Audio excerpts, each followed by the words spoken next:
Hello hello.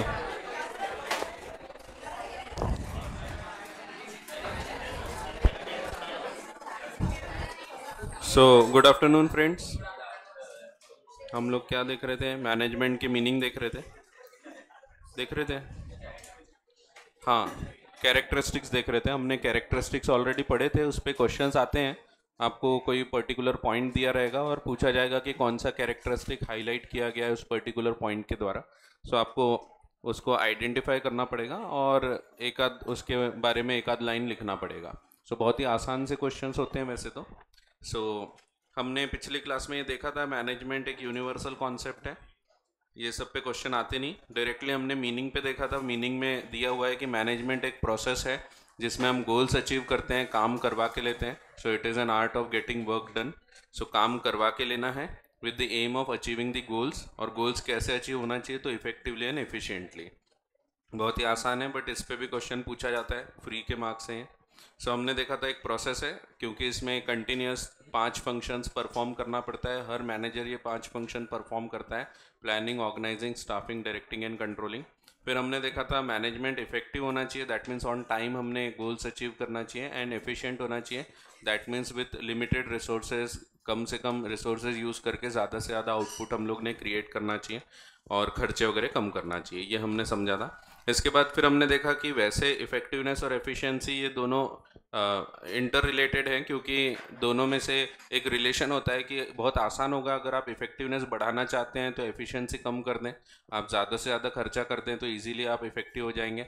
लेकिन हमारा M वो नहीं होता। हमारा एम रहेगा बैलेंस बना के चलना दोनों के बीच में। तो इफ़ेक्टिवनेस भी और एफिशिएंसी भी दोनों प्रॉपरली होना चाहिए, क्योंकि लॉन्ग टर्म में दोनों साथ में रहेंगे तभी हम आगे बढ़ सकते हैं। सो इन पे भी क्वेश्चंस बहुत दिखेंगे आपको, इफेक्टिवनेस और एफिशिएंसी पे। फिर कैरेक्टरिस्टिक्स पढ़े थे हमने, देखा था कैरेक्टरिस्टिक्स में पहला है कि management is a goal oriented process.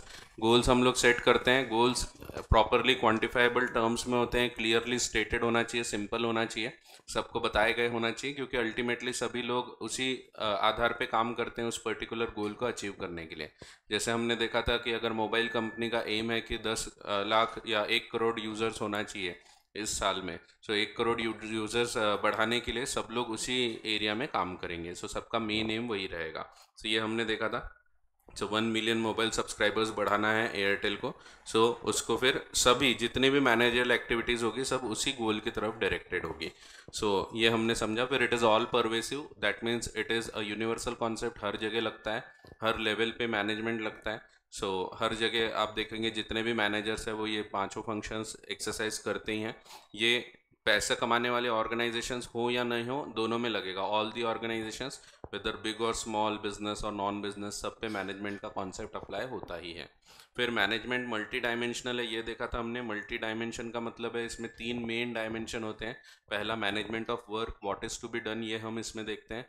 दूसरा मैनेजमेंट ऑफ पीपल, कौन काम करने वाला है, who is to do it. And तीसरा मैनेजमेंट ऑफ ऑपरेशंस, जिसमें दोनों को अगर हम जोड़ देते हैं क्या काम है और कौन करेगा, तो it is automatically the management of operations. So कार्य अपने आप मैनेज हो जाते हैं फिर। सो ये हमने समझा था। फिर मैनेजमेंट कंटिन्यूस प्रोसेस है, क्योंकि सब फंक्शंस कंटिन्यूसली चलते रहते हैं। प्लानिंग होगी, ऑर्गेनाइजिंग होगी, स्टाफिंग, डायरेक्टिंग, कंट्रोलिंग, और इसी सीक्वेंस में चलेगा। फिर से हम कंट्रोलिंग के बाद फिर से हम लोग प्लानिंग पे आ जाते हैं। सो प्लानिंग से फिर से सेम वैसे ही प्रोसेस चलता रहता है, ऑर्गेनाइजिंग, स्टाफिंग, डायरेक्टिंग, कंट्रोलिंग। सो ये हमेशा चलते ही रहेगा कंटिन्यूसली। जैसे इस मंथ का हमने प्लान किया था कि 1 लाख यूनिट्स प्रोड्यूस होना चाहिए, तो उसके लिए ऑर्गेनाइज करेंगे चीज़ें, स्टाफिंग करेंगे, डायरेक्ट करेंगे और कंट्रोलिंग करेंगे। कंट्रोलिंग की रिक्वायरमेंट होती है जब हमारे गोल्स प्रॉपरली अचीव नहीं हो रहे हैं। खास तौर पे 1 लाख यूनिट सोचा था और सिर्फ 90,000 यूनिट्स ही प्रोड्यूस हुए, तो फिर से हम लोग जो गलतियां हैं वो ढूंढते हैं और फिर से प्लानिंग स्टेज पे वापस आते हैं और फिर से वही सब कार्य चालू होते हैं। सो ये कंट्रोलिंग क्या होता है ये अलग से समझेंगे। अभी हम एक एक प्लानिंग, ऑर्गेनाइजिंग सबको एक एक करके भी समझने वाले हैं। अभी ये चैप्टर में सब चीज़ की थोड़ी थोड़ी इन्फॉर्मेशन होगी, लेकिन आगे इनको ही हम डीप में पढ़ेंगे। तो इसमें ट्रेलर है, बहुत सारी चीज़ें आपको, बेसिक चीज़ें समझ में आएगी, और फिर एक एक पूरा चैप्टर पढ़ना है हमको इन चीज़ों पे। तो जनरली जितने भी थ्योरी टॉपिक्स होते हैं वैसे ही होते हैं। आपने इवन फाउंडेशन में लॉ पढ़ा तो वैसे ही है, पहला चैप्टर बेसिक रहता है, फिर अगले चैप्टर में उससे रिलेटेड और चीज़ें हम पढ़ते हैं, वैसे यहाँ पे भी रहेगा। फिर ग्रुप एक्टिविटी है। सो टीम वर्क होता है यहाँ पे, टुगेदर एवरीवन अचीव्स मोर, ये हमने समझा था। सो हर व्यक्ति अपने हिसाब से अपनी एक डाइवर्स नीड के हिसाब से जुड़ता है हमारे साथ, और मैनेजमेंट का काम होता है कि उसकी नीड भी पूरी होना चाहिए और साथ में ऑर्गेनाइजेशनल गोल्स भी अचीव होना चाहिए। ऐसा नहीं होना चाहिए कि एक चीज़ अचीव हो रही है और दूसरी फेल हो जा रही। अगर नहीं हो पाती हैं दोनों चीज़ अचीव, तो फिर हमको ऑर्गेनाइजेशनल गोल्स को पहले प्रायोरिटी देना चाहिए, पहले वो पूरे होना चाहिए और बाद में हमारा इंडिविजुअल इंटरेस्ट, ये ध्यान रखा जाता है।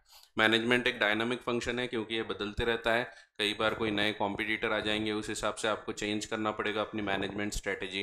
कोई नई गवर्नमेंट पॉलिसी आ गई, उसके हिसाब से मैनेजमेंट चेंज किया जाएगा। जैसे हमने इवन प्लेस के हिसाब से देखा था कि कौन सी जगह पे आप बिजनेस कर रहे हैं, उस हिसाब से आप मैनेजमेंट की जो टेक्निक्स है वो चेंज करते हैं। मैकडोनल्ड्स का एग्जांपल दिया हुआ है आपको कि मैक आलू टिक्की वगैरह लाया गया, पेरी पेरी फ्राइज़ लाए गए, तो ये भारत में ही लाए गए, बाहर आलू टिक्की नाम की चीज़ें नहीं होती है।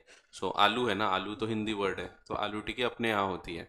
सो अब ज़रूर बाहर भी मिलते हैं वो सब प्रोडक्ट्स, बट बेसिकली वो इंडिया के लिए ही बनाए गए थे।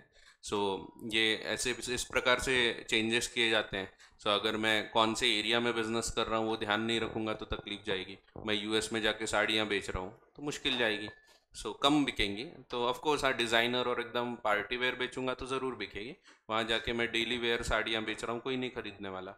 सो वो सब चीज़ें हमको ध्यान रखना पड़ता है। So it is a dynamic function, आपको सब चीज़ को ध्यान में रख के, क्योंकि एनवायरनमेंट बदलते रहता है, सोशल, इकोनॉमिक, पॉलिटिकल, लीगल, सब एनवायरनमेंट चेंज होते हैं, तो उस हिसाब से हमको अपना मैनेजमेंट को चेंज करना है। And it is intangible force, क्योंकि ये दिखता नहीं है, इसको टच नहीं कर सकते, बट ये फील ज़रूर होता है जब गोल्स अचीव हो रहे हैं, एम्प्लॉयज़ हैप्पी हैं, टाइम पे सब चीज़ अचीव कर रहे हैं, बराबर मिनिमम कॉस्ट पे कर रहे हैं, तो हम बोलेंगे management is effective.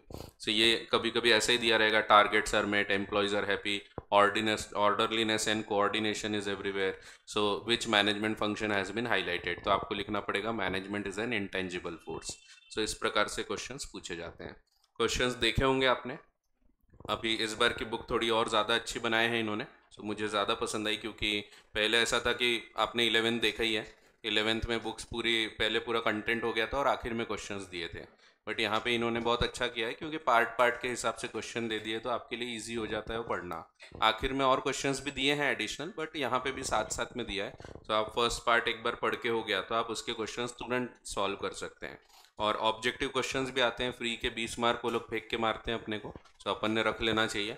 So 20 mark ये रहेंगे, 20 मार्क प्रोजेक्ट रहेंगे, 40 मार्क ऐसे ही मिल जाते हैं। सो 40 मार्क तो पास होना तो आसानी है, लेकिन पास होना हमारा एम नहीं है। मैं ये नहीं बोल रहा पास नहीं होना है, सिर्फ पास होना हमारा एम नहीं है।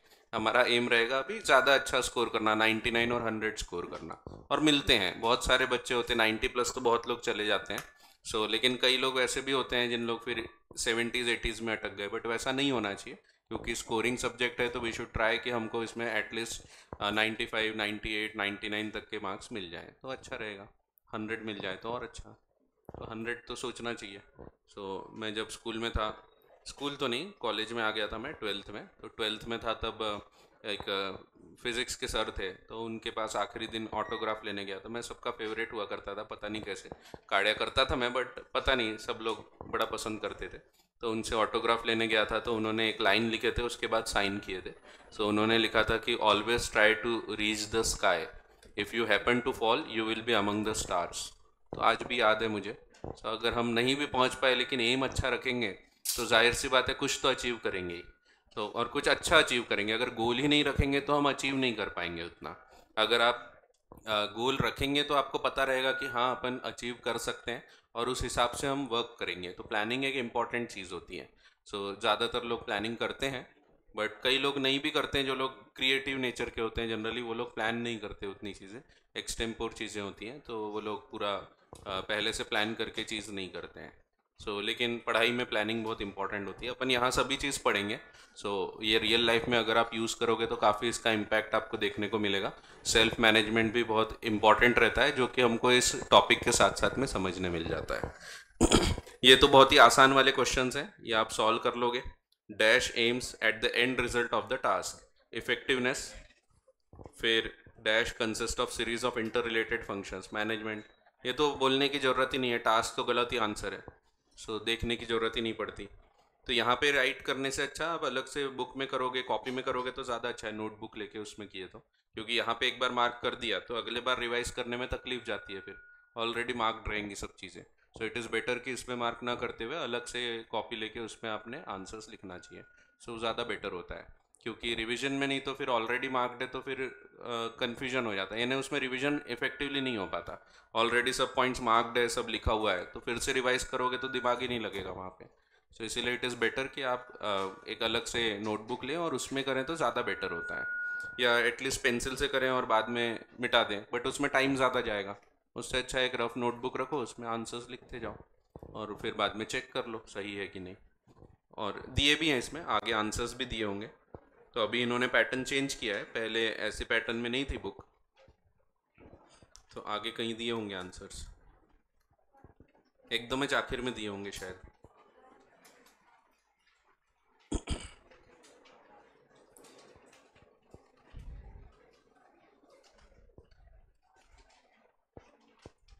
ये एडिशनल क्वेश्चंस हैं आई थिंक।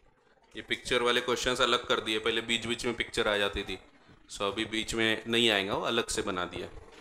यहाँ तो आंसर्स दिए ही हैं, ये डायरेक्ट वाले जो क्वेश्चंस हैं आगे।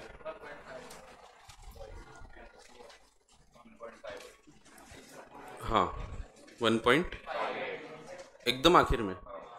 अच्छा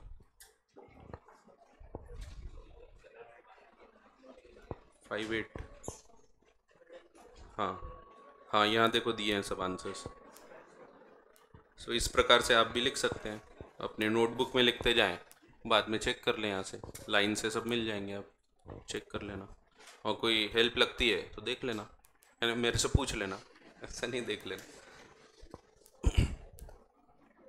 कुछ कुछ रहेंगे कंफ्यूजिंग, ज़्यादातर तो आप सॉल्व कर ही पाओगे। कुछ कुछ ऐसा रहेगा उसमें 2 आंसर पॉसिबल हैं, सो ऐसे केस में फिक्र नहीं करना, दोनों आंसर सही रहेंगे और दोनों आंसर में मार्क्स मिलते हैं।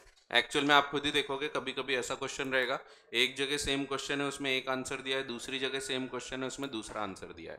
कभी कभी ऐसे होंगे एक ही क्वेश्चन में 4 चीज़ें हैं और आपको बोला है आइडेंटिफाई एनी 2 मैनेजमेंट कैरेक्टरिस्टिक्स, तो चारों में से कोई भी 2 लिख सकते हो आप। तो 4 पॉइंट है उसमें, लेकिन 2 ही पूछा है तो 2 लिखना है। सो आंसर्स अलग अलग हो सकते हैं और दोनों सही होंगे, ऐसा नहीं है कि अलग है तो गलत है। सो ज़रूरी नहीं होता आंसर अलग रहे तो गलत रहे, सो अलग होके भी सही हो सकते हैं। सो ऐसे भी क्वेश्चंस आपको कभी कभी देखने को मिलेंगे, तो आप बोल सकते हो कि अरे सर यहाँ तो अलग दिया था वहाँ अलग दिया है। सो दोनों ही सही आंसर रहेंगे लेकिन, ठीक है। तो ऐसा है, तो ये एक बार आप घर पे देखना, मैं आपको अलग से जैसा मैं बताया था असाइनमेंट भी बना के अपलोड कर दूंगा टॉपिक वाइज, तो आपके लिए वो एक एडिशनल एक्सरसाइज हो जाएगी। सो एक्सरसाइज करोगे तो फिट रहोगे, यानी मेंटली फिट रहोगे, तो वो भी इम्पॉर्टेंट होता है अपने लिए।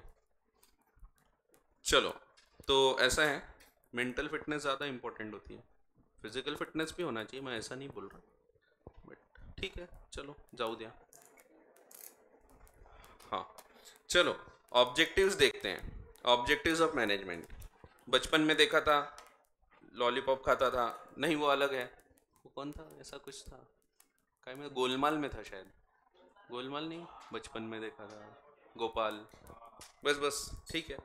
तो बचपन में ये भी देखा था आपने, अलग नाम से देखा था, अलग नाम से पढ़ा था, बट ये सेम टॉपिक पढ़ा है आपने।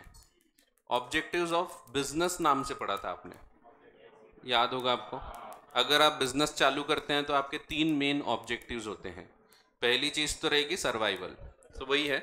सो यहाँ पे 3 पहले मेन ऑब्जेक्टिव ऐसा इन्होंने बांट दिया। ऑर्गेनाइजेशनल ऑब्जेक्टिव्स जो ऑर्गेनाइजेशन के लिए हैं, ऑर्गेनाइजेशनल ऑब्जेक्टिव में आप देखोगे सर्वाइवल, प्रॉफिट एंड ग्रोथ, ठीक है, तो आपने ये ऑलरेडी पिछले साल पढ़ा है। फिर दूसरा रहेगा सोशल ऑब्जेक्टिव्स। सोशल ऑब्जेक्टिव में ऐसा कोई लिमिट नहीं है, जहाँ तक आपका दिमाग चलता है वो सब सोशल ऑब्जेक्टिव में आप खींच सकते हैं, ये पिछले साल भी बताया था मैंने। जैसे एक स्कूल में हमने वाटर प्योरीफायर डोनेट कर दिया, ये भी सोशल ऑब्जेक्टिव हो जाएगा। हमने कहीं पे लाइट नहीं थी, वहाँ लाइट लगा दिए, सोलर लाइट जाके लगा दिए, ये भी सोशल ऑब्जेक्टिव में कवर हो जाएगा। बहुत सारी चीज़ें होती हैं।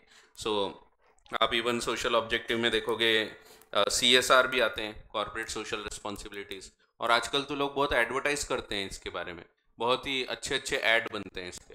सो आप YouTube देखोगे कभी तो बहुत अच्छे एड्स आपको CSR के ऊपर मिल जाएंगे। महिंद्रा की नन्ही कली करके एक स्कीम चलती रहती है, सो उसमें वो लोग बहुत अच्छा, नन्ही कली यानी जो छोटी बच्चियां होती हैं उनके पढ़ाई लिखाई के लिए वो लोग काम कर रहे हैं। बहुत ज़बरदस्त ऐड बनाते हैं वो। सो सिर्फ ऐड ही नहीं बनाते, एक्चुअल में काम भी करते हैं वो लोग। सो SBI वगैरह हो गया, तो ये सोशल ऑब्जेक्टिव्स बहुत ज़्यादा पूरे करते हैं। फिर पर्सनल और इंडिविजुअल ऑब्जेक्टिव्स, ये एम्प्लॉयज़ के ऑब्जेक्टिव्स है, पर्सनल ऑब्जेक्टिव। सो एम्प्लॉयज़ के तरफ हमको कैसे संवेदनशील रहना है, तो एम्प्लॉयज़ को प्रॉपर वर्किंग कंडीशन देना, उनको प्रॉपर पेमेंट देना, रिकॉग्निशन देना, इंसेंटिव्स देना, ये सब चीज़ें इसमें कवर होती हैं। क्योंकि सिर्फ पैसा देना ही सब कुछ नहीं होता। पैसे दे रहे हैं लेकिन मैं अच्छे से बात नहीं करता हूँ, कुछ भी गड़बड़ हुई तो बोलता हूँ ऐसे काम करना पड़ता क्या, ऐसे करना पड़ता क्या। सो मैं डांट रहा हूँ तो लोगों का मोटिवेशन कम रहेगा, लोग खुश नहीं रहेंगे। भले ही मैं पैसे दे रहा हूँ लेकिन ऐसी जगह फिर काम नहीं किया जाता। सो इसीलिए सिर्फ पैसा ही एक ऑब्जेक्टिव नहीं होता, पर्सनल ऑब्जेक्टिव में भी और भी ऑब्जेक्टिव्स कवर होते हैं। सो एक एक करके हम ये भी चीज़ें देखेंगे। जैसे job security is also an objective. मैं कहीं पे काम कर रहा हूँ लेकिन सिक्योरिटी नहीं है, जॉब सिक्योरिटी नहीं है, कल चल कर निकाल दिया तो बुढ़ापे में मैं कैसे क्या पैसा कमाऊंगा। सो ये सब भी एक इम्पॉर्टेंट चीज़ होती है, इसीलिए प्रोविडेंट फंड वगैरह होते हैं, बोनस, ग्रेजुइटी, इस प्रकार के रूल्स होते हैं। सो ये सब भी एक एम्प्लॉय की एक्सपेक्टेशन में होते हैं। तो वही हमको एक बार फिर से देखना है। ऑलरेडी 11th में पढ़ा है, इस बार रिविजन जैसा ही हो जाएगा। सो फिर भी पढ़ेंगे अपन पूरा। सो ऑब्जेक्टिव्स ऑफ बिजनेस या ऑब्जेक्टिव्स ऑफ मैनेजमेंट एक ही है, क्योंकि अब हम बिजनेस मैनेजमेंट की बात कर रहे हैं और इसीलिए बिजनेस मैनेज करना है, तो जो बिजनेस के ऑब्जेक्टिव थे वही ऑब्जेक्टिव्स बन जाएंगे अब मैनेजमेंट के। So management seeks to achieve certain objectives which are derived from the basic purpose of business. Objectives are the ends towards which all the activities of the organization are directed. तो ये वो end है जहां हमको पहुंचना है और उसके लिए हम लोग सब एक्टिविटीज कर रहे हैं। All the activities of an organization are directed towards that end result. और रिजल्ट मैटर करता है। हम लोग भले कितना भी बोले taking part is more important then winning, लेकिन एक्चुअल में रिजल्ट मैटर करता है। सो मोटिवेट करने को ठीक लगता है वो, लेकिन रिजल्ट एक्चुअल में मैटर करता है। बहुत जगह तो रिजल्ट से ही आप जाने जाते हैं। अगर रिजल्ट अच्छा होगा तो फिर आपको माना जाएगा, नहीं रहा तो फिर नहीं माना जाता है। रिजल्ट एक्चुअल में मैटर करता है। जैसे मैं बहुत ही मोटिवेटेड हूँ, मेरे को किसी ने बोला कि जा तू तो शेर से भी लड़ सकता है, मैं चला गया शेर से लड़ने, रिजल्ट मैटर करेगा। अगर सच में मैंने शेर को हरा दिया तो फिर लोग बोलेंगे कितना बहादुर व्यक्ति है, और अगर एक झटके में शेर ने मुझे खत्म कर दिया तो लोग बोलेंगे बेवकूफ व्यक्ति था। तो देखो रिजल्ट मैटर कर रहा है, कार्य वही हो रहा है, लेकिन एंड रिजल्ट चेंज हो गया तो पूरा आंसर बदल जाता है, लोगों की सोच बदल जाती है। सो रिजल्ट एक्चुअल में मैटर करते हैं। सो रिजल्ट्स के तरफ हमको हर कार्य को फोकस करना चाहिए। Objectives are the end results जो अचीव करना है, और उसके लिए all the activities of the management are directed, उसी तरफ हम लोग फिर सब लोग काम करते हैं। सो जैसे कोई भी एंड हो सकता है, जैसे वर्ल्ड कप जीतना, ये अगर हमारा एम है तो उस एक्टिविटी, उस तरफ से सब लोग एक्टिविटी करेंगे ताकि हम वर्ल्ड कप जीत पाएँ। तो हर जगह मैनेजमेंट इंपॉर्टेंट रहता ही है। सो यहाँ हम फिलहाल बिजनेस के एंगल से देखेंगे तो हमारा मेन एम तो रहेगा प्रॉफिट्स। सो प्रॉफिट्स ये ज़रूरी होते हैं, सबसे मेन ऑब्जेक्टिव होते हैं। फिर in any organization there are different objectives and management has to achieve all the objectives in an effective and efficient manner. So आपको प्रॉपरली हर ऑब्जेक्टिव को अचीव करना है, दोनों effectively as well as efficient, within time भी होना चाहिए and with the limited cost भी होना चाहिए। Objectives of the organization can be classified into 3 major heads. पहला ऑर्गेनाइजेशनल ऑब्जेक्टिव्स। ऑर्गेनाइजेशनल ऑब्जेक्टिव का मतलब है वो ऑब्जेक्टिव जो पैसा कमाने से रिलेटेड है, इसको हम इकोनॉमिक ऑब्जेक्टिव भी बोल सकते हैं, क्योंकि हम लोग मेन एम जो लेके आए हैं बिजनेस में वो पैसा कमाना है। So it is also called as an economic objective. So organizational objectives are the main objectives which are needed to achieve the economic goals. So पैसा कमाना ये मेन एम है ऑफ द ऑर्गेनाइजेशन। कोई भी ऑर्गेनाइजेशन पैसा कमाने के लिए बना है। सो अगर बिजनेस की बात करें तो पैसा कमाना ये मुख्य उद्देश्य होता है, भले शॉर्ट टर्म में नहीं भी हो लेकिन लॉन्ग टर्म में वही हमारा मेन उद्देश्य रहेगा। Management is responsible for setting and achieving the objectives. Management he objective set करता है, ये हम प्लानिंग में देखेंगे, और उसको अचीव करने के लिए स्टेप्स भी यही बताता है। So setting and achieving the objectives for the organization, it has to achieve a variety of objectives in all the areas considering the interest of all stakeholders। पहले सिर्फ शेयर होल्डर्स की बात होती थी, अब ऑल स्टेक होल्डर्स की बात होती है। और स्टेक होल्डर्स जब हम वर्ड यूज करते हैं, it includes share holders, employees, customers, government, even at a large पूरी सोसाइटी। पूरी सोसाइटी हमारी स्टेक होल्डर मानी जाती है।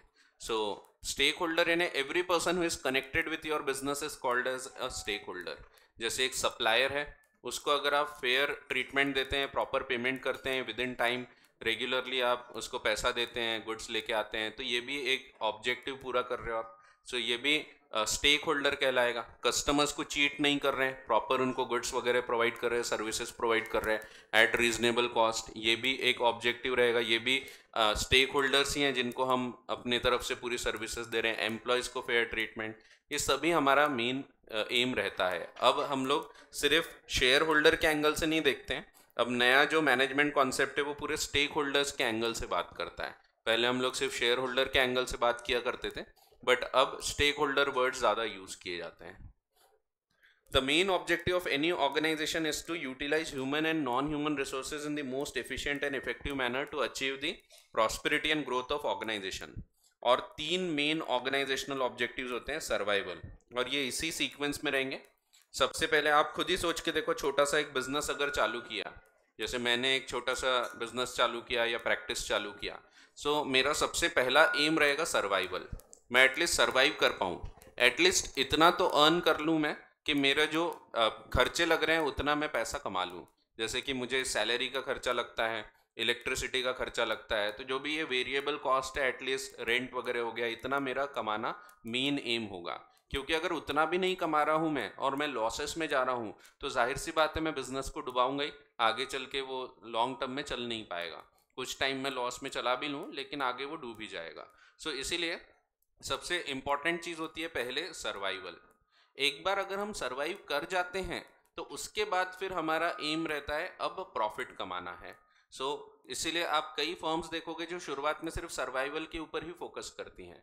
जब कंपटीशन थोड़ी कम हो जाती है उसके बाद फिर वो लोग प्रॉफिट कमाने पे जोर देते हैं. सो पहला एम उनका भी सर्वाइवल होता है. नया कॉम्पिटिटर आया तो एकदम से सर्वाइवल मोड पे आ जाते हैं वो लोग. So survival is the main aim. Survive करेंगे तभी आगे प्रॉफिट होने की संभावना है. सर्वाइव ही नहीं कर पाएंगे तो प्रॉफिट होने के चांस ही नहीं बचेंगे. तो इसीलिए सर्वाइवल सबसे पहला मेन एम होता है.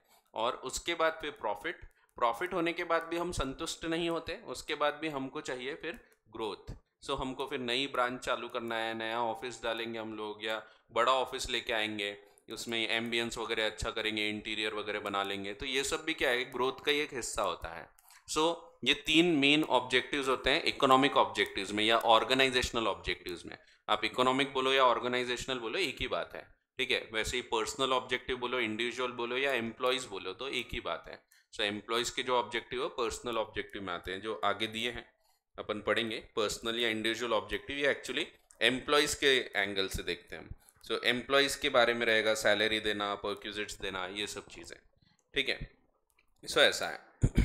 So survival, the basic objective of any organization is to ensure that it continues to survive and exist in future.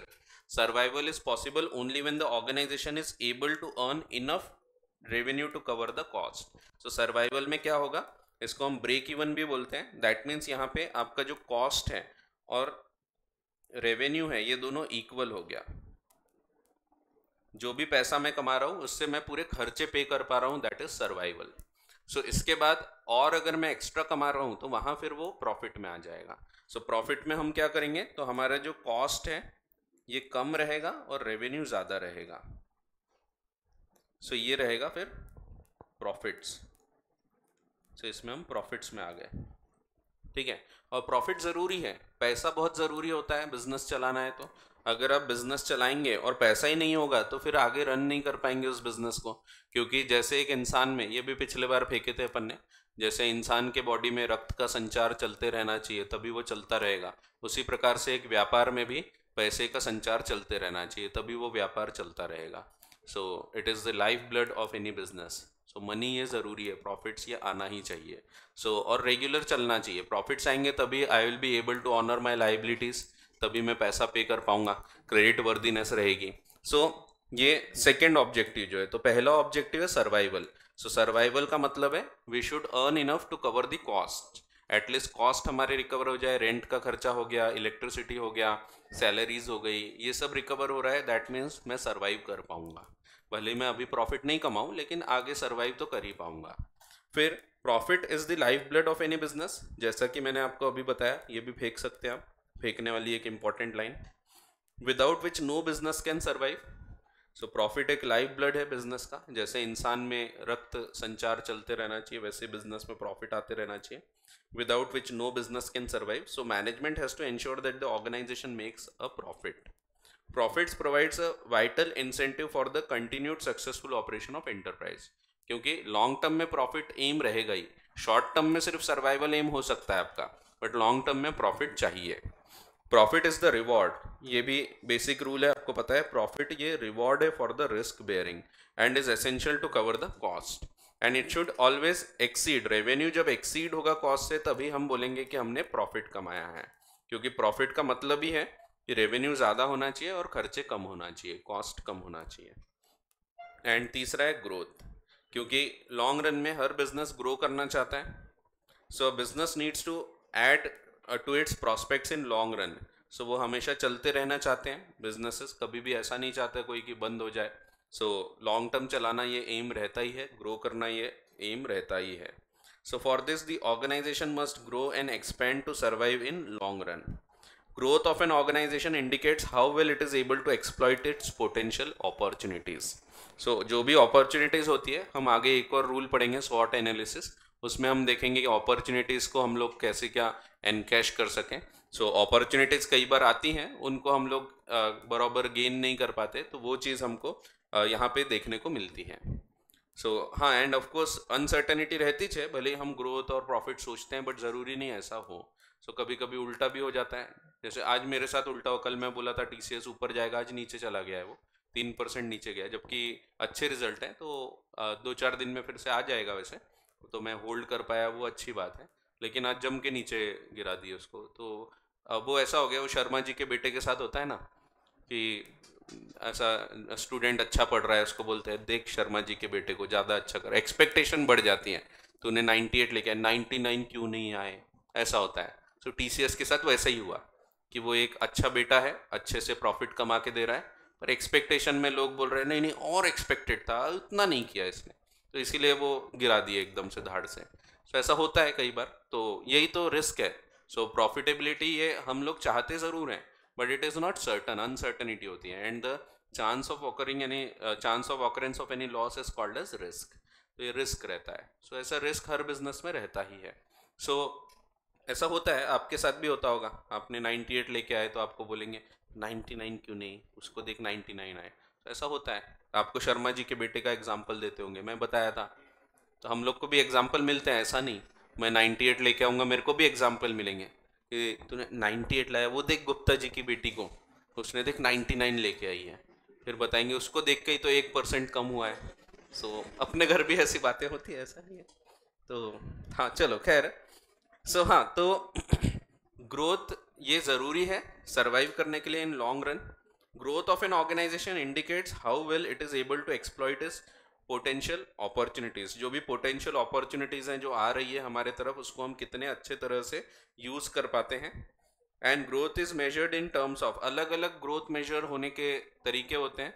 कभी आप रेवेन्यू बढ़ने से ग्रोथ को मेजर करते हैं, कभी प्रॉफिटेबिलिटी बढ़ने से करते हैं, कहीं नंबर ऑफ सब्सक्राइबर्स से हो सकता है। यूट्यूब में ग्रोथ मेजर होती है नंबर ऑफ सब्सक्राइबर्स के बेसिस पे। इवन टेलीकम्युनिकेशन कंपनीज भी वैसे ही ग्रोथ मेजर करती है, क्योंकि बाकी अल्टीमेटली प्लान्स तो सबके सेम ही है, उतने ही आसपास 1-2 रुपए का फर्क होता है, 5 रुपए का फर्क होता है, बट नंबर ऑफ सब्सक्राइबर्स ज़्यादा होंगे तो प्रॉफिटेबिलिटी बढ़ेगी, तो वो भी ग्रोथ का मेजर होता है। सेल्स वॉल्यूम बढ़ना भी ग्रोथ का मेजर होता है। तो अलग अलग मेजर्स से नापी जाती है ग्रोथ, कभी रेवेन्यू बढ़ रहा है, कभी प्रॉफिट बढ़ रहे हैं।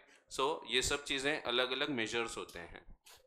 So growth is measured in terms of sales volume, increase in number of employees, employees के बेसिस पे भी ग्रोथ मेजर की जाती है। जो सॉफ्टवेयर कंपनीज है, इन्फोसिस हो गए, TCS हो गए, इन लोग एक्सेंचर हो गए, इन लोग की ग्रोथ मेजर की जाती है बाय एम्प्लॉयज़, क्योंकि इन लोग एम्प्लॉयज़ के बेसिस पे टिकी हुई कंपनीज हैं। अगर आप देखेंगे तो सर्विस सेक्टर है, सॉफ्टवेयर बनाती हैं कंपनीज, सो एम्प्लॉयज़ के आधार पे इनकी ग्रोथ देखी जाती है। सो वही है। फिर मार्केट शेयर, जैसे मोबाइल में, फिर number of products, increase in capital investment, ये भी ग्रोथ का एक फैक्टर होता है। सो ग्रोथ बहुत प्रकार से हम लोग देख सकते हैं। तो यहाँ पे बताया एक डायग्राम में, growth of a business is an important organisational objective of management. हाँ है, तो तीनों ही इंपॉर्टेंट है, इनमें से कोई भी लेस इंपॉर्टेंट नहीं है। हाँ, लेकिन हम लोग एक स्टेप वाइज ही चलते हैं, पहले सर्वाइवल, फिर प्रॉफिट, फिर ग्रोथ, ये हमेशा इसी सीक्वेंस में चलता है। फिर social objective. Social objective refers to objectives which are desired to be achieved for the benefit of the society. As a part of society, every organization, whether it is business or non-business, has a social obligation to fulfill. So ये भी बताया था मैंने, मेरे एक friend है वो भी ऐसे ही बोलते थे कि हर बिजनेस को एक व्यापार करने का लाइसेंस देते हैं सोसाइटी वाले, समाज, और इसीलिए समाज का ध्यान रखना ये भी उनकी जिम्मेदारी होती है। तो ये बापू बोलते थे, बापू है ना, थे, सो उन्होंने ऐसा बोला था। सो बापू गांधी, हाँ, तो उन्होंने ऐसा बोला था कि जो समाज है वो लाइसेंस देता है, एक्चुअल लाइसेंस नहीं दे रहा, ऐसा मान लेते हैं कि वो काम करने दे रहा है, that means society is giving you licence to operate in this society and you are taking the help of society. सब चीज़ आप सोसाइटी से ले रहे हैं। अगर आप पानी भी यूज़ कर रहे हैं तो उस पर समाज का अधिकार है, अगर आप हवा यूज़ कर रहे हैं उस पर समाज का अधिकार है। तो आप जो भी रिसोर्सेज यूज़ कर रहे हैं समाज के अधिकार है, उसके बाद आपको मिल रहा है। अगर आप प्रॉपर समाज के प्रति काम नहीं करेंगे तो ये आपसे लाइसेंस रिवोक कर सकते हैं। कोका कोला के साथ वही था, बताया था मैंने कि भगा दिया था उसको एक टाइम। सो ऐसा होता है, अगर आप प्रॉपर काम नहीं करेंगे तो भगा दिए जाते हैं। सो सोशल ऑब्जेक्टिव भी आजकल बहुत इंपॉर्टेंट माना जाता है।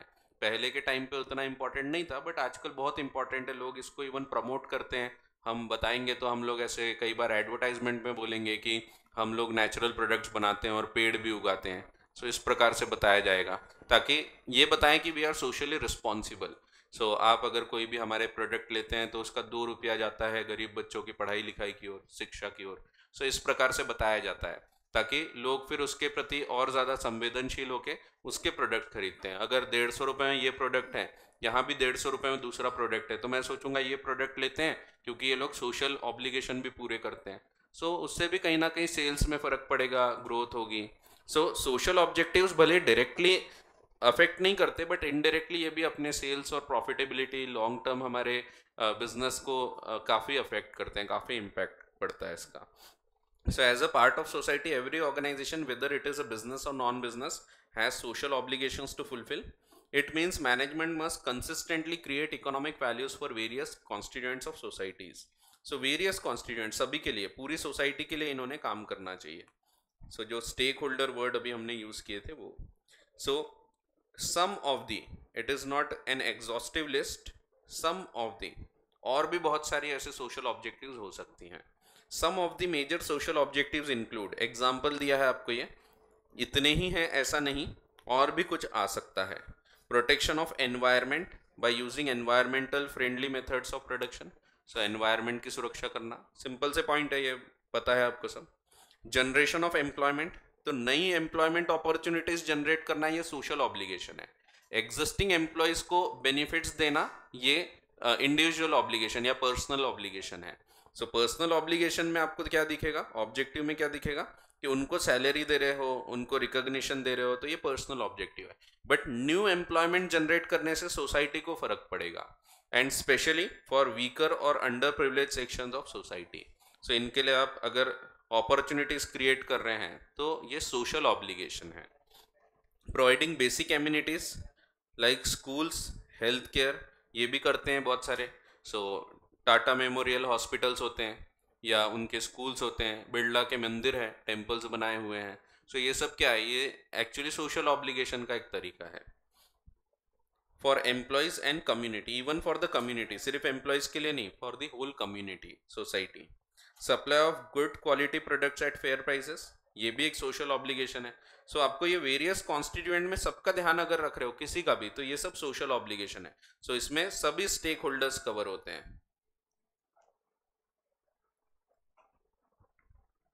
सो पूरे स्टेक होल्डर्स इसमें कवर होते हैं। जैसे अगर मैं बिजनेस कर रहा हूं तो मेरे बिजनेस से जुड़े हुए जितने भी लोग हैं ये सब स्टेक होल्डर है। जो सप्लायर्स हैं, जो लोग गुड्स सप्लाई कर रहे हैं, ये भी स्टेक होल्डर है। जो कस्टमर्स हैं, जो लोग गुड्स खरीद रहे हैं, ये भी मेरे स्टेक होल्डर्स ही रहेंगे। इवन एम्प्लॉयज़ हैं, तो एम्प्लॉयज़ भी हमारे यहाँ काम कर रहे हैं, तो ये भी स्टेक होल्डर्स हैं। गवर्नमेंट को टैक्सेस प्रॉपरली देना, ये भी गवर्नमेंट भी स्टेक होल्डर में कवर होता है। तो पूरे सोसाइटी स्टेक होल्डर है, इंक्लूडिंग जो डायरेक्टली कनेक्टेड है वो तो है ही, जो डायरेक्टली कनेक्टेड नहीं है वो भी स्टेक होल्डर में आते हैं। Whole society is a stakeholder. तो सोसाइटी को हम स्टेक होल्डर मानते हैं, पूरी सोसाइटी को, आसपास के जो लोग हैं वो भी स्टेक होल्डर्स में कवर होते हैं। So even if they are not directly related तो भी उनको स्टेक होल्डर बोला जाता है। So good quality products at fair prices, तो इनमें से किसी का भी आप फायदा कर रहे हैं अगर, तो ये कवर होता है अंडर सोशल ऑब्लिगेशन। सो इसका कोई अंत नहीं है, ये सिर्फ एग्जांपल्स दिए हैं आपको। सोशल ऑब्लिगेशन में कई लोग तो सिंपली जाके लाइट लगा दिया कहीं पे अंधेरे जगह पे, वो भी एक सोशल ऑब्लिगेशन है। सो एक भूतवा पेड़ है, वहाँ लोग जाते नहीं इसीलिए वहाँ लाइट लगा दी है। ऐसा कहीं तो भी पढ़ा था, सुना था, देखा था, पंचायत में बताया था, पंचायत भूतवा पेड़ है वहाँ लाइट लगा दी है। तो ऐसा भी होता है। तो खैर, तो supply of good quality products at fair prices, conducting business in lawful manner, legally आप बिजनेस कर रहे हैं, आप होर्डिंग वगैरह नहीं करते, ये भी सोशल ऑब्लिगेशन है। जमाखोरी कर रहे हैं, ब्लैक मार्केटिंग कर रहे हैं, तो ये सब चीज़ें गलत है। Avoiding anti social and anti unfair trade practices, ये सब नहीं करना, अनफेयर ट्रेड प्रैक्टिस। नहीं तो पता लगा, जैसे कई लोग ये भी करते हैं कि कॉम्पिटिटर के जहाँ पे उनके कोई भी बिजनेस चलते हैं उनके सामने ऐड कर रहे हैं। सो ये भी वैसा देखे तो इथिकली सही नहीं होता। सो ऐसा करते हैं लोग। सो एक है जिन्होंने गलती से लगा दिया था, तो उनसे बात हुई तो उन्होंने हटाया, लेकिन कुछ जानबूझ के करते डेलिबरेटली। सो ऐसा अगर कोई करते हैं तो फिर हम लोग भी अपना ऐड करते हैं उनके सामने, और बड़ा करेंगे अपना ऐड। सो ऐसा नहीं करना चाहिए उसे, बट ये चलता रहता है, हर बिजनेस में चलता है। मैं बताया एप्पल और आईफोन में भी चलती रहती है ये सब चीज़ें, सॉरी एप्पल और सैमसंग में चलती रहती है ये चीज़ें। सो हाँ, एक ही है, एप्पल और सैमसंग में भी चलती रहती है। सैमसंग पे आरोप लगा था तुमने हमारा डिज़ाइन चोरी किया। सो सैमसंग ने बोला काहे का डिज़ाइन, सबके डिज़ाइन तो एक जैसे होते हैं। सो स्मार्टफोन में क्या डिज़ाइन, फिर भी केस हार गया सैमसंग। फिर बुरा लगा तो चिल्लर में पैसा दिया उसने, क्योंकि चिल्लर हरकत किया था आईफोन ने। ऐसा भी होता है, कुछ भी करते हैं। देखो आपको एग्जाम्पल दिए हैं, रेप्यूटेड कंपनीज लाइक टिस्को, फिर आईटीसी, टाटा स्टील है टिस्को, सो टाटा स्टील, आईटीसी, हाँ इंडियन टोबैको कंपनी, अब वो नाम बदल गए हैं, अब आईटीसी रह गया है वो सिर्फ। पहले वो इंडियन टोबैको कंपनी, उसके पहले इंपीरियल टोबैको कंपनी था, फिर इंडियन टोबैको कंपनी हुआ, उसके बाद फिर I.T.C हुआ, उसके बाद आईटीसी हुआ। सो अभी इसका नाम आईटीसी लिमिटेड ही है।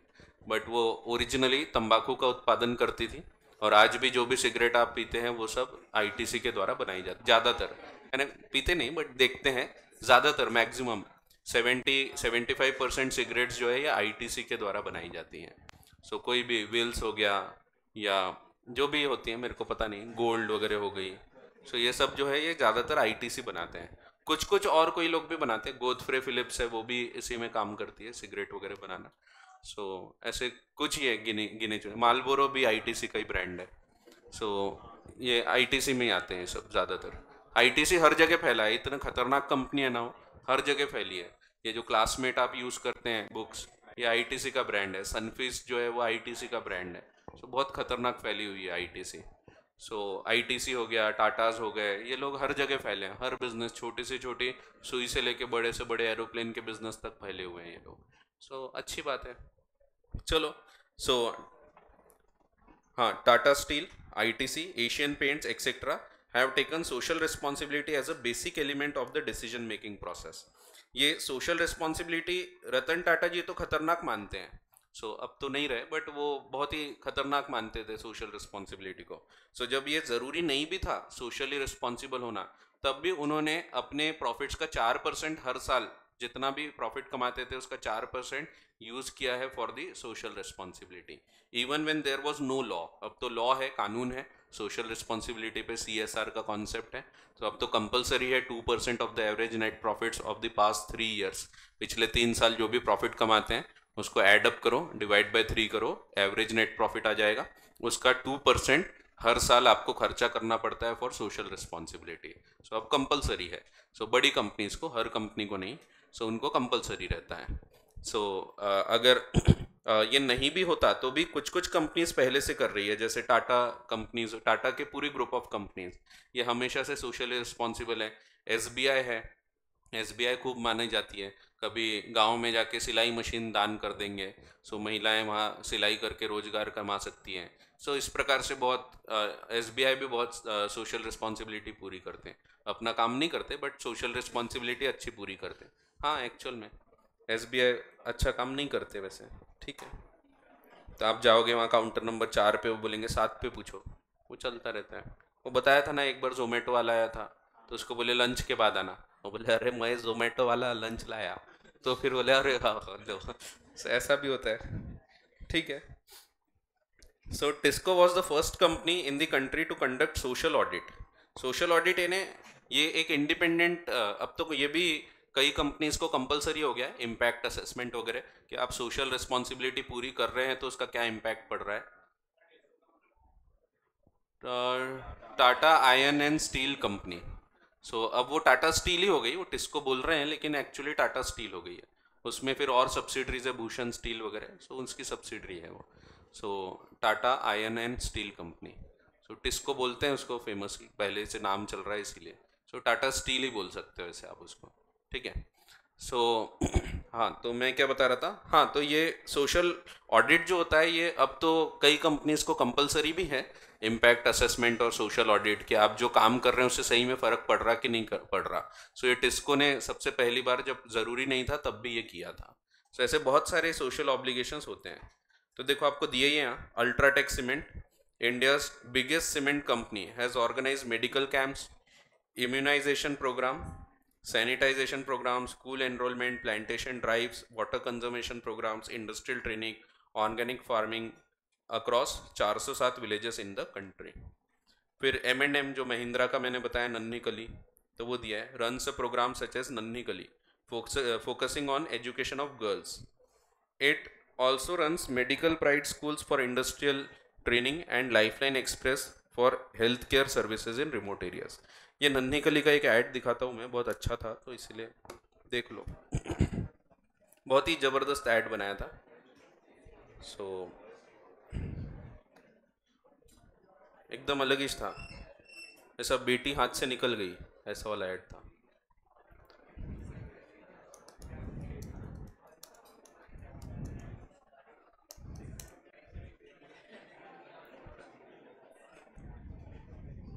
हाँ यही है, एकदम पहला बहुत ज़बरदस्त ऐड बनाया था। हाँ हाँ ठीक है, 5 मिनट का नहीं है, शॉर्ट है, चलो देख लो।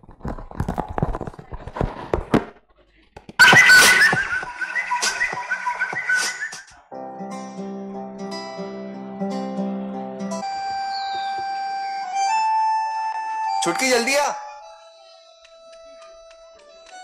टिफिन लिया? हाँ। आजा। पकड़ ले, पकड़ लिया? पकड़ लिया।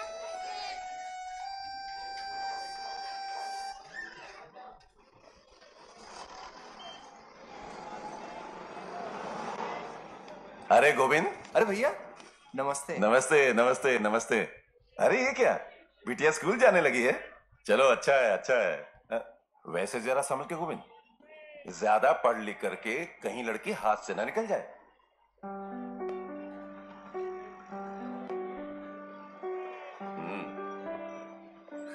चले बेटा।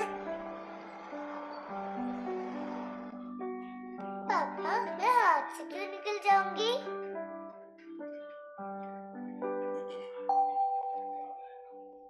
बताऊं? देख, अभी तू स्कूल जाएगी, हाँ, फिर मन लगाकर पढ़ाई करेगी, हाँ, फिर जब तू फर्स्ट आएगी हाँ, तो बड़े शहर में जाके इंजीनियर बनेगी। इंजीनियर में पायलट। अच्छा, पायलट? फिर तो तू मुझे प्लेन में मुफ्त में घुमाएगी। घुमाऊंगी ना? पक्का? पक्का। आते अपना। चल बेटा, शाबाश। फिर क्या होगा? फिर तू पायलट बन के बहुत सारे पैसे कमाएगी, अपने फैसले खुद करेगी, बड़ी बड़ी हीरोइनों की तरह जीन्स पैंट पहनेगी। Jeans pant? हाँ, जीन्स पैंट। जहां मन करेगा वहां जाएगी, जब मन करेगा तब जाएगी। तू अपनी जिंदगी अपने तरीके से जिएगी, है ना? हाँ।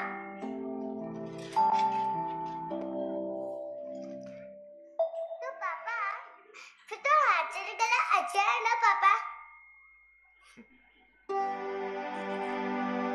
बहुत अच्छा है।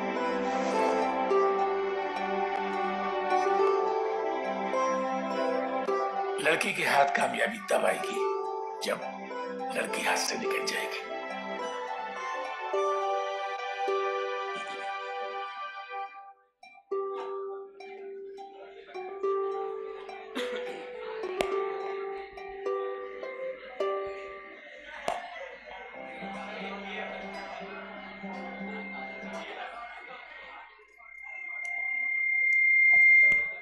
चलो बस हो गया, एक ही सफिशिएंट है।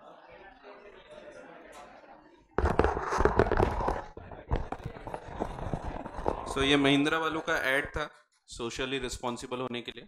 सो आजकल ऐड करना भी ज़रूरी है, हम अच्छे काम करते हैं, सो ऐसा करना पड़ता है आजकल, इसीलिए करते हैं ये लोग। नहीं तो टाटास का आप ऐड नहीं देखोगे जनरली, वो अलग ही टाइप के लोग हैं। सो वो लोग ऐड नहीं करते इस प्रकार से। अब थोड़ा चेंज हो रहा है, आजकल ऐड थोड़े ज़्यादा आने लगे उनके भी। सो लेकिन कई बार ऐसा मानते हैं कि हाँ ऐड करना अच्छा बात होती। मैं नहीं मानता, बट कई लोग मानते हैं। तो अपने आप ही शर्मा सर नहीं मानते। सो उनको लगता है अपना काम बोलता है तो अपने आप ऐड हो जाता है। लेकिन फिर कई बार ऐसा ज़रूरी भी हो जाता है कि बताना ज़रूरी होता है। नहीं तो ऐसे ग्रंथों में लिखा है कि अगर आप राइट हैंड से दान करते हैं तो लेफ्ट हैंड को भी पता नहीं लगना चाहिए, ऐसा बोला जाता है। बट फिर भी आजकल बताना ज़रूरी हो जाता है, जो दिखता है वो बिकता है, तो इसीलिए बताते हैं कई लोग। ठीक है, दोनों सही हैं, सबकी अपनी अपनी सोच होती है, ऐसा नहीं है। तो कई लोग सोचते हैं अगर हम बताएंगे तो लोग और जागरूक होंगे, वो भी सही है। सो अपने हिसाब से रहो, उसमें क्या है। सो हाँ, महिंद्रा एंड महिंद्रा ये एक इम्पॉर्टेंट, सबसे इम्पॉर्टेंट इनका जो स्कीम चलती है CSR में, ये नन्ही कलीच होती है। सो बाकी और भी चीज़ें कर रहे हैं ये हेल्थ केयर वगैरह के लिए, लाइफ साइंस वगैरह, लाइफ लाइन के लिए, तो ये सब है। लेकिन मेन इनका जो नन्ही कली है, ये काफ़ी फेमस एक स्कीम है। फिर टाटा ग्रुप, वो स्कूल्स हैं इन लोग जहाँ पे इंडस्ट्रियल ट्रेनिंग वगैरह बताते हैं, यानी वोकेशनल सर्विस, वोकेशनल ट्रेनिंग होती है। ऐसी स्कूल जहाँ पे आपको ये नहीं सिखाया जा रहा कि पढ़ाई वगैरह से रिलेटेड, लेकिन कुछ काम सिखाया जा रहा, वैसे स्कूल रन करते हैं वो लोग। ठीक है, वो उनका नाम है, सो उन्होंने नाम रखा है महिंद्रा प्राइड, सो वो स्कूल्स के नाम है। लेकिन ये इंडस्ट्रियल ट्रेनिंग के हैं, ये नॉर्मल एजुकेशनल स्कूल्स नहीं है, इंडस्ट्रियल ट्रेनिंग वाले हैं। ठीक है। फिर Tata group carries out various social responsibility projects through self help groups. So ये लोग बचत गट बना के खास तौर पे काम करते हैं। सेल्फ हेल्प ग्रुप होते हैं, महिलाओं के ग्रुप बना लेते हैं, जो गांव खेड़े में महिलाएं होती हैं, तो उन लोगों को कई बार अपॉर्चुनिटीज़ नहीं मिलती, तो उन लोगों को ग्रुप बना के चीज़ें सिखाना, इंडस्ट्री सेटअप करना, ये सब चीज़ों में हेल्प करते हैं। फिर it is engaged in women empowerment activities, income generation, rural community development etcetera. In the field of education it provides scholarships. It is also engaged in healthcare projects such as facilitation of child education, immunization, creation of awareness of AIDS वगैरह। सो इस प्रकार से हर चीज़ में वैसे ये लोग आगे रहते ही हैं। सो ये तो कुछ एग्जांपल्स हैं, बहुत सारी कंपनीज है जो लोग सोशल रिस्पॉन्सिबिलिटी पूरा करती हैं, तो ऐसा है। और लास्ट ऑब्जेक्टिव जो होते हैं वो पर्सनल या इंडिविजुअल ऑब्जेक्टिव, तो इसकी कोई सीमा नहीं है। ये एग्जाम्पल के रूप से, आपको और कुछ ध्यान आए तो आप वो भी इसमें कवर कर सकते हैं। जैसे इसमें स्कूल्स लिखा है, हेल्थ केयर लिखा है, प्रोटेक्शन ऑफ मॉन्यूमेंट्स नहीं लिखा है, वो भी एक प्रकार की सोशल रिस्पॉन्सिबिलिटी है। ताजमहल काला हो रहा है, सो उसको काले होने से बचाना, अगर कोई कंपनी उसके लिए काम करेगी तो वो भी एक नेशनल हेरिटेज की रक्षा कर रही है, वो भी सोशल रिस्पॉन्सिबिलिटी है। सो आप सोच रहे होंगे सर ताजमहल काला अच्छा लगेगा, होने दो। तो ऐसा नहीं है, वैसा काला नहीं हो रहा है, तो धब्बे आ रहे हैं उसमें, तो ऐसा पहले पीला हो रहा है फिर काला होगा, जैसे अपने दांत होते हैं पहले पीले होते फिर काले होते, वैसा हो रहा है वो। सो वैसे यानी एकदम ऐसा ब्लैक नहीं है, ब्लैक मार्बल टाइप नहीं हो रहा, वैसा हो जाए तो फिर तो अच्छा लगेगा, लेकिन वैसा नहीं हो रहा है, वो अलग टाइप से काला हो रहा है, तो उसको साफ करना है। सो ये भी कर रहे हैं एक्चुअल में लोग, ये भी चीज़ें करते हैं। रिवर को रिजुविनेट करना, रिवर्स ख़त्म होते जा रही हैं अपने यहाँ की, सो ये भी एक सोशल रिस्पॉन्सिबिलिटी हो जाती है। सो बहुत सारी चीज़ें कवर होती, जहाँ तक आप सोच सकते हैं वो सभी चीज़ कवर होगी। ठीक है, तो रिवर्स वगैरह भी प्रोटेक्ट करना, इसमें वो सदगुरु अंकल भी अच्छे काम कर रहे हैं, तो उन्होंने रैली फॉर रिवर्स चालू किया था। उनका बोलना था, पहले तो कावेरी नदी से चालू किया उन्होंने, कि कावेरी नदी के 2 किलोमीटर के दायरे में आप पूरे झाड़ ही झाड़ उगा दो, और वहाँ किसी को जाने को अलाउ ही मत करो। अगर जाने को अलाउ नहीं करोगे तो कचरा नहीं फैलेगा। सो ऐसा उनका सोचना है, 2 किलोमीटर तक के अगर सिर्फ झाड़ रहेंगे सो ज़्यादा बेहतर रहेगा, सॉइल इरोजन वगैरह कम होगा, सो ज़्यादा इजी रहेगी रिवर्स को रिजुविनेट करना, ऐसा उनका बोलना है। फिर उसके बाद सॉइल के लिए भी चालू किया उन्होंने, सॉइल की प्रोडक्टिविटी बहुत डिप्लीट होते जा रही है, तो उसके लिए तो करते रहते हैं लोग, अच्छी बड़ी बड़ी बातें करते हैं, फिर बाद में हायाबूसा लेके चलते हैं। सो हाँ, पर्यावरण का नुकसान होता है उससे भी। चलो ठीक है, सबकी अपनी सोच। इसकी कोई सीमा नहीं है, जहाँ तक आप सोच सकते हैं वो सब सोशल ऑब्लिगेशन में कवर होता है। और पर्सनल या इंडिविजुअल ऑब्जेक्टिव, बहुत आसान क्वेश्चंस आते हैं इसमें भी, आपको ये सब दे दिया जाएगा, पूछा जाएगा कौन से ऑब्जेक्टिव की बात हो रही है। Financial needs like competitive salaries, personal objective की बात हो रही है। An organisation is made up of people who have different personalities, backgrounds, experiences and objectives. They all become part of the organization to satisfy their diverse needs. As employees are one of the most valuable resources of organization, satisfaction of their objective is very important.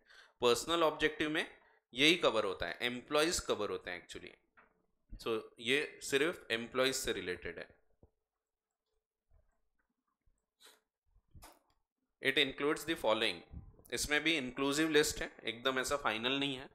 और भी चीज़ें cover हो सकती हैं, जैसे पहला दिया है financial needs like competitive salaries. Competitive का मतलब जितनी सैलरी दूसरे सेम बिजनेस सेम इंडस्ट्री में दूसरे लोगों को मिल रही उतनी तो एटलीस्ट हमने भी देना चाहिए।